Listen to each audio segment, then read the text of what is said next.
Sahabat SWP, kali ini karena YouTube Suatu Dunia Pendidikan menyapa Anda dari depan Katedral Saint of Bartholomew di kota Pilsen. Dan sebelum saya memulai edisi ini, saya ingin mengutip apa yang disampaikan oleh seorang penulis terkenal bernama Mark Twain. Mark Twain pernah berkata, orang yang tidak pernah membaca buku, gitu ya, orang yang tidak pernah membaca buku tidak punya keuntungan, gitu ya, dari mereka yang tidak bisa membaca. Artinya orang yang tidak pernah baca itu sama dengan orang yang juga tidak bisa membaca, karena toh sama-sama tidak mendapatkan informasi. Kira-kira demikian. Orang yang berdebat, informasi kan tidak dari buku saja. Ya, maksudnya begini loh. Maksudnya itu supaya kita ini mengembangkan wawasan, gitu ya. Karena di zaman Mark Twain belum ada internet, gitu ya, sehingga apa yang disampaikan itu mencoba untuk mendorong, gitu ya, orang untuk terus belajar, terus mengembangkan diri. Topik hari ini yang akan saya bicarakan berhubungan dengan asumsi bahwa sistem pendidikan di negara kita itu tidak ada masalah karena ada cukup banyak siswa-siswa Indonesia yang berkiprah di luar negeri, maksudnya memenangkan berbagai macam lomba sains internasional, meraih medali emas, bahkan perunggu medali perak juga. Itu mengindikasikan bahwa sistem pendidikan Indonesia aman-aman saja. Apakah demikian? Itu yang akan saya bahas nanti dari dalam dari dalam gereja Saint of Bartholomew. Sambil nanti Anda juga bisa menyaksikan seperti apa yang dalam, ya.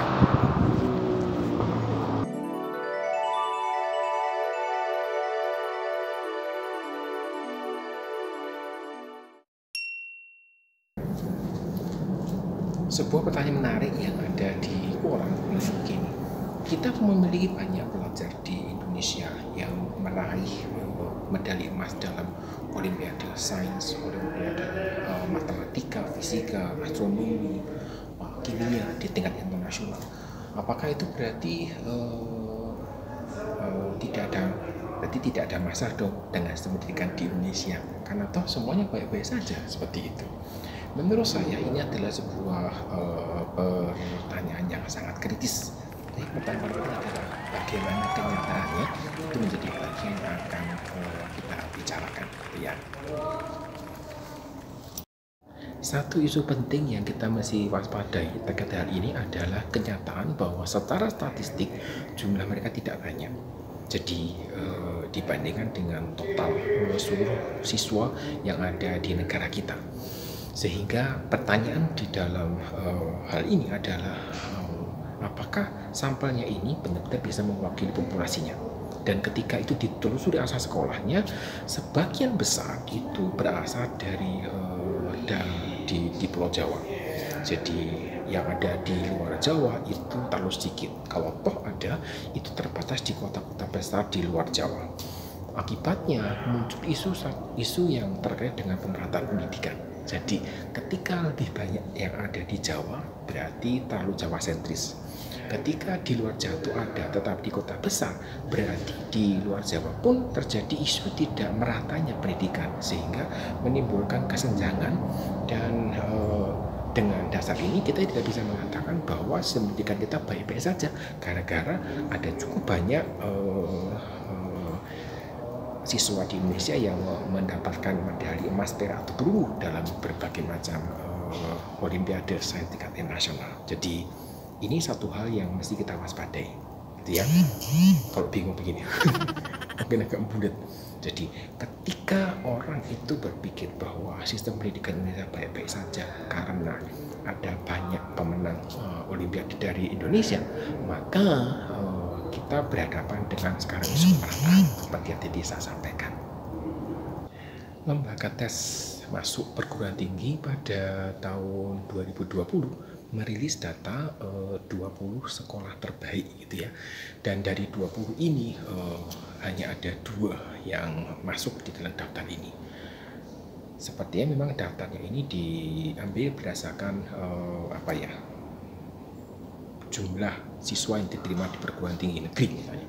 Dan ketika 18 dari 20 begitu ya, berarti 90% gitu ya, itu berada di Pulau Jawa, itu memberikan satu isu yang cukup kuat bahwa kita punya masalah terkait dengan pemerataan pendidikan, dan ini menjadi tantangan terbesar Kementerian Pendidikan di negara kita, karena kita punya banyak kendala, banyak tantangan maksud saya, tantangan terkait dengan demografi, tantangan terkait dengan geografinya, tantangan terkait infrastruktur yang terus sedang berusaha diperbaiki oleh pemerintah. Jadi mari kita mendukung pemerintah untuk bisa meratakan program pendidikan ini di seluruh Indonesia, dan setahu saya tidak mungkin itu dikerjakan di dalam satu periode pemerintahan saja. Satu hal yang menurut saya cukup menarik dalam hal ini adalah apakah para pemenang lomba ini merupakan alumni begitu ya, alumni dari berbagai macam LPB yang bertebaran di seluruh Indonesia. Jika memang demikian gitu ya, berarti ada semacam ketidakpercayaan masyarakat terhadap pendidikan dari sekolah, sehingga menimbulkan satu pemikiran bahwa sekolah tidak cukup, perlu ada LPB gitu ya. Dan saya sudah bahas ini berkali-kali gitu ya, LPB tidak pernah mengajarkan konsep yang memberikan siswa itu satu pemahaman yang kuat sehingga bisa melakukan analisis dengan baik. Dan LPB biasanya fokus pada cara cepat, cara instan yang dapat dipakai untuk menyelesaikan persoalan gitu ya, hitungan gitu ya, tanpa perlu tahu konsepnya. Cukup hafal rumusnya, cukup hafal aturannya, semuanya jadi beres. Ketika kita ternyata menemui fakta gitu ya, bahwa ternyata masyarakat ini belum sepenuhnya percaya pada sekolah, berarti kita ini menghadapi satu permasalahan yang cukup besar dan menjadi PR besar buat pemerintah, khususnya Kementerian Pendidikan dan Kebudayaan Riset Teknologi, untuk mengembalikan kepercayaan masyarakat kepada institusi yang namanya sekolah tadi. Ya, tadi saya sampaikan bahwa masyarakat lebih percaya kepada LPB karena LPB yang bisa mengantarkan masuk ke PTN favorit, karena LPB yang bisa membawa anak ini lulus dari sekolah, begitu, dari lingkungan sekolah. Dan ini menimbulkan satu pemikiran-pemikiran yang berkembang di masyarakat, pemikiran liar yang kalau tidak diatasi dengan segera maka akan menurunkan, terus akan mengikis kepercayaan masyarakat terhadap sekolah. Menurut saya ini sangat serius gitu ya, ini sangat serius sehingga mesti segera direspon dengan baik. Sebenarnya saya punya keyakinan bahwa pemerintah mengerti akan hal ini dan mungkin gitu ya, mungkin sedang berusaha menyelesaikan satu persatu permasalahan pendidikan di Indonesia karena cukup banyak. Jadi saya melihat bahwa keberlanjutan program pendidikan di Kementerian Pendidikan ini menjadi satu yang sangat penting, karena ketika menteri misalnya diganti kemudian visinya berbeda gitu ya, ya sudah gitu, kita hanya punya siklus 5 tahunan saja yang tidak pernah berkelanjutan ke periode pemerintahan berikutnya. Satu pertanyaan yang kita mesti pertanyakan gitu ya sekarang ini adalah kemana gitu ya, kemana para peraih medali emas, perak, perunggu di dalam berbagai macam olimpiade sains, olimpiade matematika tingkat dunia, tingkat internasional ini berada gitu ya. Di mana mereka, apa kiprah mereka, apa yang mereka lakukan. Saya tidak membatasi kiprahnya di Indonesia, tapi kalau berkiprah di luar Indonesia juga tidak masalah.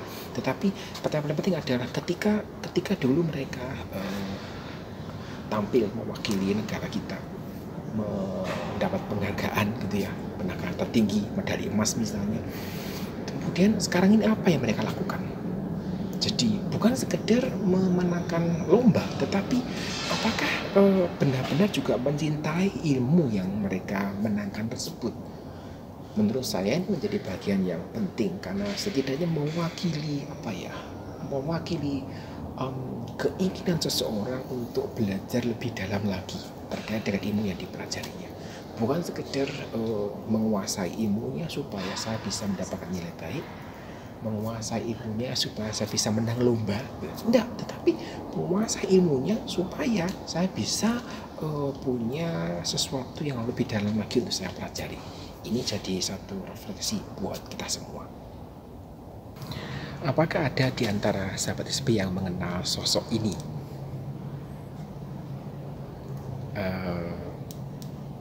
Mungkin gitu ya, mungkin yang buat yang masih ingat gitu ya, beliau pernah dipanggil di dalam sebuah talk show di Kick Andy, dan beliau bernama Nelson Tansu, seorang anak muda kelahiran dari Medan, Indonesia, dan sekarang ini berkiprah di luar negeri sebagai profesor di bidang fotonik optoelektronik gitu ya. Dalam sejarahnya Profesor Tansu ini mengawali kiprahnya gitu ya dari Olimpiade Fisika. Anda bisa mencari informasinya di internet, di LinkedIn juga.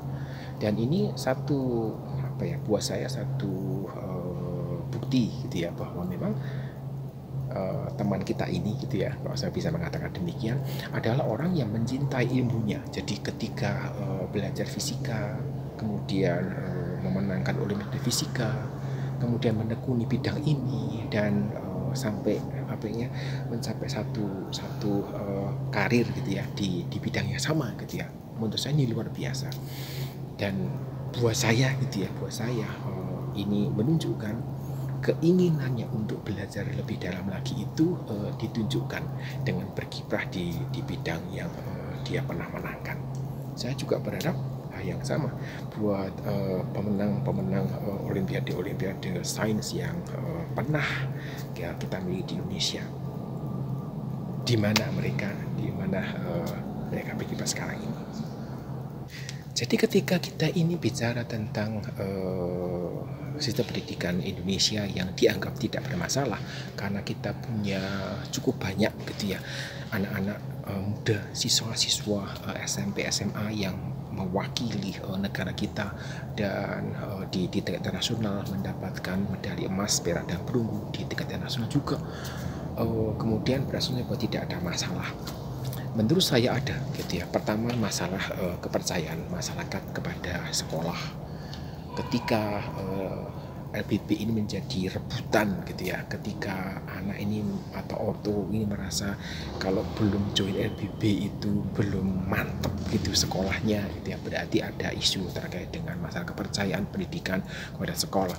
Kemudian yang kedua terkait dengan pemerataan. Kita memang perlu mengakui situasi geografis Indonesia itu cukup menantang. Infrastruktur yang dibangun bertahun-tahun, puluhan tahun hanya fokus di Pulau Jawa, dan 10 tahun terakhir ini baru kita melihat pembangunan di luar Jawa yang begitu masif. Saya berharap besar gitu ya pada 10 tahun ini dengan berbagai usaha yang dikerjakan pemerintah untuk memeratakan infrastruktur yang saya yakin belum akan selesai progresnya, bisa terus dilanjutkan oleh periode berikutnya, dan ini menjadi satu harapan buat kita semua. Ketika kita bisa memeratakan pendidikan dari Sabang sampai Merauke gitu ya, maka itu berarti kita ini menurut saya kita ini lebih hebat dari negara-negara maju. Kenapa? Karena tantangannya lebih besar. Saya kira itu yang biasa saya sampaikan pada hari ini dari dalam Katedral Saint Bartholomew di kota Pilsen seputar pendidikan, menyampaikan materi hari ini bermanfaat buat saudara-saudara sekalian, buat semua, bisa menginspirasi, bisa memberikan informasi, bisa menolong juga untuk kita berpikir. Sampai jumpa.